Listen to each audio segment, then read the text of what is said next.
Ladies and gentlemen, boys and girls, hello and welcome to my first episode of Palladia Plays the Past, where I take a little stroll down memory lane, visiting some of my favorite RPGs or other games from the past centuries, and yeah, just meandering through my thoughts as I play them again. For my first episode, I am doing Lufia 2, Rise of the Sinistrals. Now, why am I not doing Lufia 1, you may ask? Well, that's because that was rather painful to play. I enjoyed it. I did. But the gameplay was a bit rough around the edges. Meanwhile, Lufia 2, the gameplay is absolutely spot on. It is some of the best Super NES era RPG gameplay that I came across.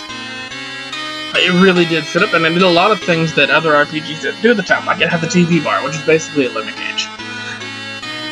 And so on and so forth, and I absolutely just adored it. Anyway, hopping right in. Tia, are you home? Hi, Maxim. How was work today? Alright, I got 6 jellies. Let's see. That'll be 120 gold pieces, right? Whoa, Tia. I said 6 jellies. That comes to 180 gold pieces. Look, monsters are cheap these days. The city's suffering, so I can't pay the top price. Yeah, it's true. More monsters every day. Spooky, you know. Well, I should appreciate it, though. I'm a monster hunter. I'd lose my job without them. Max, have you thought about getting an ordinary job? I love this part. What is an ordinary job, anyway? Let's see. Like a shop owner? Perhaps. Me a shop owner? That'll be the day. How can you be so insensitive? Just completely missing what she's aiming for. Is that to you? Forget it. Here's your money.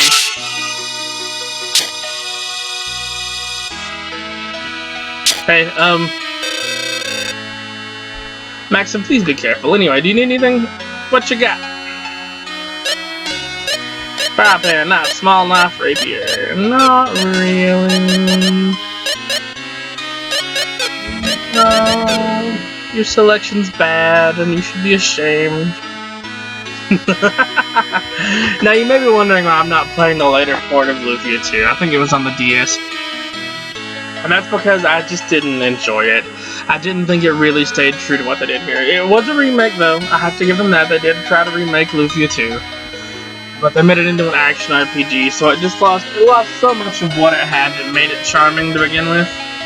So, yeah, I mean, bully on them for doing it, but just not my cup of tea. Come here, you. Why doesn't Tia get upset at anyone except you, Maxim? Doesn't she like you? Well, I hear Tia's voice from here. You should apologize to her later, okay? Didn't. Actually, no, he really did. That was just dumb. Oh, it is on fast. Huh, well, okay. Favorite memory, clear, there, Yamato. Yo, dog. Hey, Maxim, how's the warrior business? Same old. Next, I'll show you my secrets to dungeon fighting sometime soon. What am I supposed to do in the dungeon? I think there's more monsters in the cave to settle than there used to be. Go to Sunderland to get my grandpa's favorite tea. No formal training. Your swordsmanship is good. You must have natural talent. Now, the problem with Lufia and Lufia 2 is that Lufia starts off 100 years after Lufia 2. But it starts off, your very first fight, your very first dungeon, quote unquote, is the end dungeon for Lufia 2. Pretty big spoilers. But that's also part of why I fell in love with it, because it was so fun. It was such a unique approach. And then they're like, hey, you know what? We're going to let you guys play through the past. And I was like, oh my god. And I can't remember how old I was, like 12, 13, maybe. That little me was like, that is so amazing, and I just loved it. I've been around for quite some time. I don't know many things. What do you wish to know? Not a thing. Nada. I need the hill spell. This, by the way, is one of those games. I saw a red ball of light shooting in the northern sea last night. I wonder what it was. This is one of those makes you buy your spells as you go. My granddaughter, Daisy, is going to Sunderland to buy some wonderful tea, so I so look forward to it. Daisy, you don't even get a name tag. You're just Daisy. Spoof! Hello there, which gun do you want? Strong. It's strong. Here, I don't have the money for it, though. Oh, wait. What did you have? What do you have to say? Listen, Max, when I use these spells, would you like to know? Yeah, sure. There's no such thing as one enemy or all enemy spell anymore. It's any spell for any When there are 3 jellies, you can put a spell on all of them. Of course, if you attack all of them, the damage is less compared to effective weapons. You can't concentrate your spell against one enemy or spread it out to attack weak enemies all at once. Also, it's too troublesome if you're attacking one enemy at a time when attacking all of them. In that case, use the R button to select all the enemies at once. Just remember this. What is the R button anyway? I don't know. Do you know, Maxim? Yeah, it's right here. You can't see me rubbing it. I'm rubbing it seductively. I love you, R button. I love you. I'm so sorry. Let's go, you old fart. Oh, it's you, Maxim. Wait, no, that's not the right voice. This is a good time to show you my secret techniques for fighting in dungeons. I'll wait for you at the dungeon south of town. Yee, see overworld map. What are these cute little sprites? I'm actually gonna get in a fight real fast. Just to get some jiggles. I'm not. I guess you can't fight until you go take your tutorial. It took so long, Maxim. Let's go ahead and start the lesson for secret techniques in the dungeon. First, the important thing is to learn the patterns of the enemy monster movements. Monsters only move, so don't worry even if a monster is in front of you. Oh good, I see a jelly right there. Let's try to get that jelly. Ta! Ta! You see, and you got all your little... Yeah, that is one thing. You don't actually know what that means. That means switch, like change character position. That's run away, obviously. That's right. Spells, items, defend, special techniques. Wait, choose equipment. So which one was... No, I didn't. I'm dumb. Why am I dumb? Yeah. See, it's very simplistic. Yes, the graphics are dated, but I really enjoy it. I think it's very charming. That's our Maxim. Jellies are no match for him. But don't get cocky, some monsters are fast, getting 2 steps to your 1. Also, when there are many monsters around, don't let them surround you. Of course, the monsters move only when you move, so stop and think before you act. Good, let's move on to the next room. Enter the door above. Now, I'm gonna stop here for just a second. But, Super NES era was a fantastic era for RPGs. Final Fantasy IV, Final Fantasy VI. I'm just talking about ones we got over here. There was Lufia 2. There was Soul Blazer, Illusion of Gaia. There were so many good RPGs that came on. Super Mario RPG, for God's sake, most underrated RPG of all time, I think. And even on the Genesis had War Song, which we never got. We never got past the first game, but now that I'm going back and playing the translated ones, it's a fantastic series. Shining Force, the Phantasy Star series. It was such an interesting thing at the time because no one else had done high-tech RPGs, and it was a mind-blowing era for RPGs during those years. And I feel like we haven't quite gotten the experience we've gotten out of RPG since then. Like, the PlayStation 1 era, that did a good job still. PlayStation 2 did a good job. PlayStation 3, I think, started to slack off a bit. Like, at this point, well, let me continue what I'm saying. In this room, we'll learn how to use skills! Press the like button to display the skills you have. Select the skill you wish to... Sorry.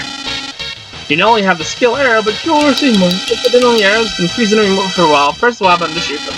When you hit an enemy with an arrow, it's temporarily paralyzed! But when you know a paralyzed enemy doesn't lead to a battle. Skills never run out, so shoot an arrow when you don't feel like it. Select the skill you wish to use with the select button and press the Y button to use it. The skills in most dungeons. You can fight with that jelly there, use the skill to stop its movement and not fight. It's up to you. Oh wait, that was X. Sorry. Ta! Yeah. Oh.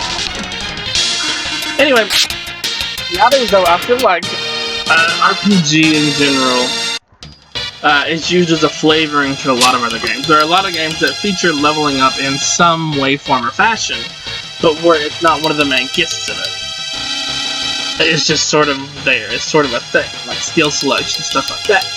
And that's not necessarily a bad thing. I'm glad that the flavoring is out there for them. And then you've got games like Destiny, which are basically first-person shooter RPGs. You know, you still got all the loot collection, all that fun stuff. And you've got the leveling up, and you've got the skilling up, all those things. And but it's just getting a lot harder to find pure RPGs. And as a big RPGer, that makes me kind of sad. Anyway, continuing, the bridge gave way, but it can be crossed when the switch on the back is turned on. Then it didn't give way, it was just switched off. The switch is not within your reach. We're in trouble, we can't go on. Just joking. You can also use skills in a situation like this, sir. To not only stop it and move, why don't you hit that arrow, that switch? You know what I mean.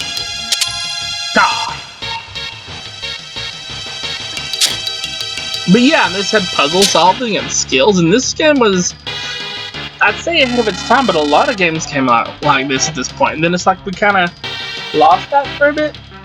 The door to the room above is locked. Can you find the key to open it?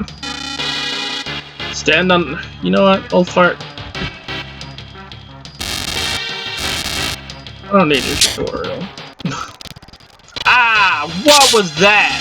This is a Super NES game. Why is there a frame rate drop? Stop that nonsense. I forgot to give you one precious spell. You can't survive dungeons without it. It's press 6! Oh, the Super NES always had that interesting way where you like push the thing to the left. It was the original Super NES, or I guess for the United States, the original Super NES, not the Super Famicom that came out in Japan. I think it was still the same one that we had, whenever you kind of push back.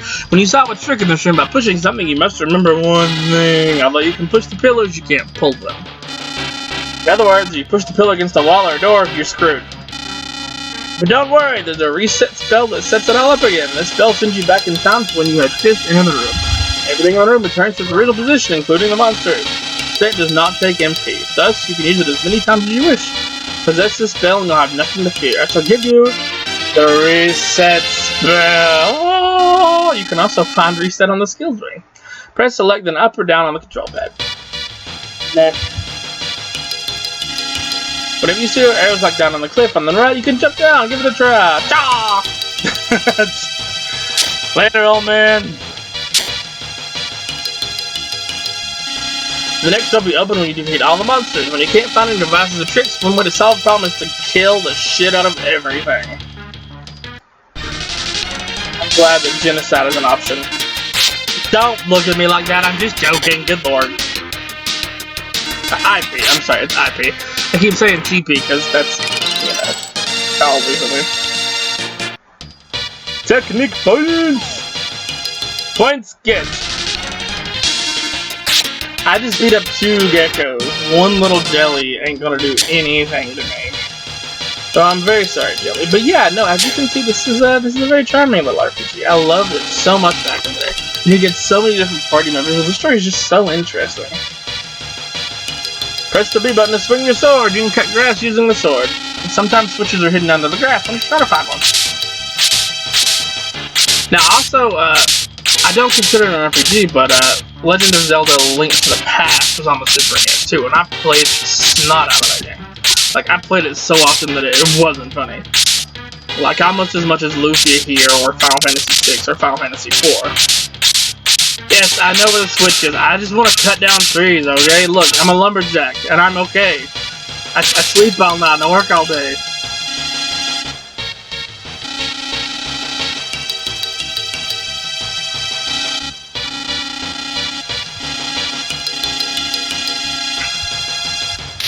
Sorry, I zoned out for a second. Oh.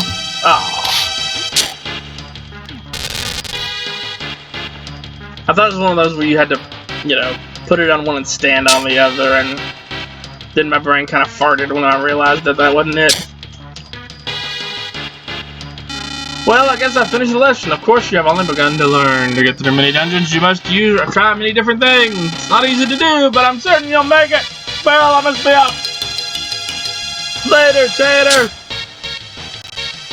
And that's it. That's just a tutorial done, obviously. That's not difficult. And now I'll go back and talk to Tia one more time, and I believe that'll be it for this video. Now, Persona will be back tomorrow. I'm going to just be staggering those videos out to every other day from now on, I think, because otherwise I'm just saturating you guys with Persona, which is, you know, that's okay. I love Persona, but I think it'll work better off if I do it this way. Hey, Maxim, I was about to have dinner. Would you care to join me? You still mad? Love to! You didn't even ask if she was mad! I love this part, actually. I made something special, Maxim. Wait a minute, okay? Love those cooking motions. Shoutouts, fish papa, made of Navarroa, sorry, the phantom fish. So this is Navarroa, huh? I've heard of it before, but never seen it. I know, I've never seen it either. What's it taste like, I wonder? Let's dig in. Well, let's see. How is it? What shall I say? I mean, to you, why don't you try some? I will, here goes! And this is pretty bad, that's what this is. You think so too? It's not your cooking, it's the fish, don't you think? Why is it called the fish then? Because it tastes so bad that nobody eats it. Something like that. Oh, I'm so disappointed. I want to cook something really tasty for you.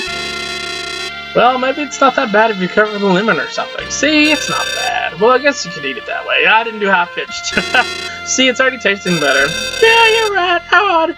Maybe that's why it's called the Phantom Fish. At least it brought us a cheerful evening. I guess so. Well, let's get some food. Here you are. Thanks. St. Maxim? Yeah.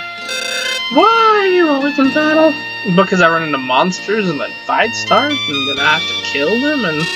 Why do you write such a thing all of a sudden? You're the only one fighting monsters. Not many people like to fight. Wait, no. Not many people fight to me. Why you? I've been fighting ever since I can remember. I've never even asked myself why. I've never met anyone quite like you before. Well, thanks for dinner. I'll make it up to you sometime. Don't worry about it. It's just no fun to eat alone anyway. Join me again sometime, okay? I'd love to. Eating is something I do very well, you see. Bye-bye. Peace. Alright, now I'm going to go save, and I believe I'll end the episode there. Well, okay, I'll do a storyline first. Bad news, everyone. Yeah. What is it? A horde of monsters appeared in the cave on the way to Sundleton. Are you sure about that? That's horrible. Casey, will monsters come to the city too? Well, I don't think they would. Sorry, that's a terrible voice for me. Unfortunately, that's not the only problem we've got on our hands. What do you mean? The monsters have closed the door at the back of the cave. We can't get to Sundleton without the key. That's not good. So, does anyone have any ideas about what we should do? Well, no, I don't. Thank you for moving so I can get through the safe point. Alright, guys. Thank you so much for joining me today. And I will be seeing you